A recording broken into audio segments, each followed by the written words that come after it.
Hi there, it's Julie DiMatteo from thepaperpixie.com, and I'm an independent Stampin' Up! Demonstrator. And in today's video tutorial, I'm going to show you how to make this adorable file folder Ghirardelli treat holder. It perfectly holds a Ghirardelli square.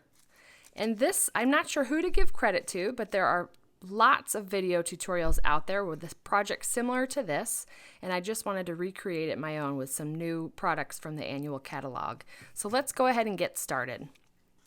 First, we're going to start with a piece of cardstock. This is Night of Navy, and it measures 3 inches by 5 inches. And we're going to score it at 2 1/4. Make sure you move the cutting blade out of the way. 2 1/4 and 2 1/2. We're going to go ahead and fold and burnish on those score lines.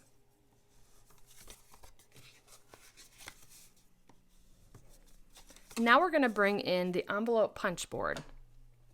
We're actually not going to use the scoring tool. We're just going to use this to punch, and we're going to do one punch at 1 1/4.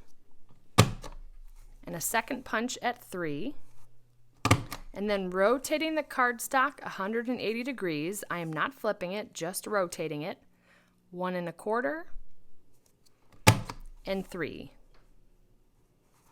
And you'll notice that's going to give us alternating sides of tabs. I'm going to put this to the side for a second. We're actually going to use that in just a minute. I'm bringing back the Stampin' Trimmer because we're going to cut off these sections here. And what I'm going to do is line up this little dip with the groove, and we're going to use our cutting blade and cut those out. And you'll feel the cutting blade give way when it reaches that tab. We'll rotate it and do the same thing on the other side.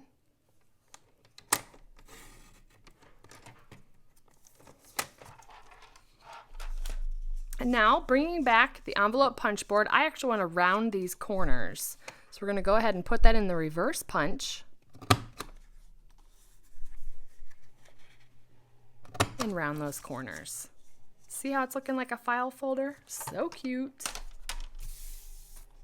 Okay, now I cut a couple pieces of Designer Series paper from the Delightful Daisy Designer Series paper pack, and the smaller one measures 2 3/4 by 1 5/8, and the slightly larger one is 2 3/4 by 1 7/8. This one is going to adhere to the back side, and this one's going to adhere to the front. But what we need to do is round these corners as well. So go ahead and bring back the envelope punch board. I'm going to turn it upside down here. And you just want to make sure if you had a directional paper, you want your direction to go this way, up and down, and you'd want to punch the upper left corner. Same thing here, upper left corner.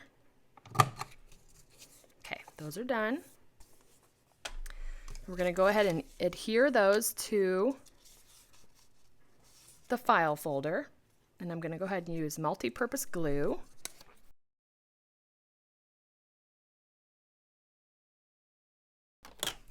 Okay, now that those are adhered, what we're going to do is tie a ribbon around this.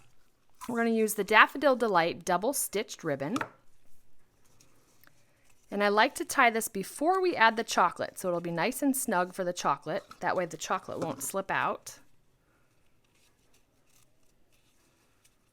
And I'm just going to tie a regular knot here, no bow, just a knot.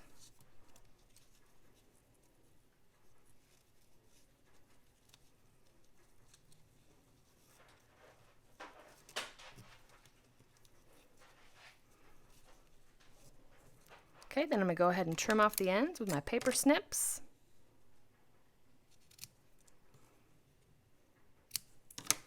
Great. All right, now we can add our chocolate. And that's just going to fit perfectly in there. And then finally, we're just going to add a little bit of stamping.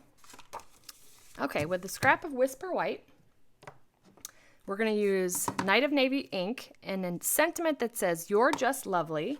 That comes from the Oh So Eclectic stamp set, which is one of my favorites in the new catalog. We're going to use You're Just Lovely.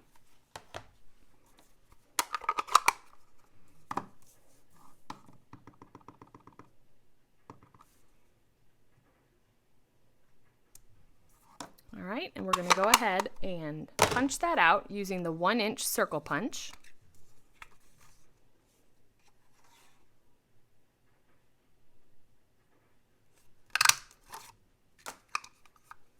And I've cut a Daffodil Delight circle from the Layering Squares framelits. It's the smallest scallop circle, and that will nest perfectly behind the sentiment. So I'm going to go ahead and use some multi-purpose glue.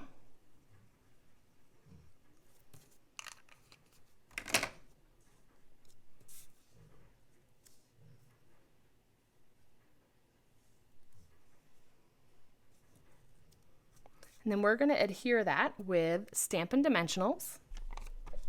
I'm going to do 2 of them kind of at the top and the bottom. So that will sit just above and below the Daffodil Delight ribbon. And it's done. How cute is that? You could do this in so many different colorways and different designer series papers.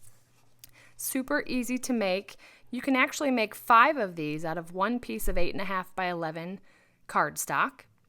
So it is a wonderful treat holder to make multiples of. Thank you so much for watching my video tutorial today. If you enjoyed it, please give me a thumbs up and consider subscribing. And if you're interested in purchasing any of the supplies I used today, those links will be in the description. And I'd also love to have you visit me at my blog, thepaperpixie.com, where I post new projects on weekdays to give you inspiration. Thanks again for watching. You have a wonderful and blessed day. Take care. Bye!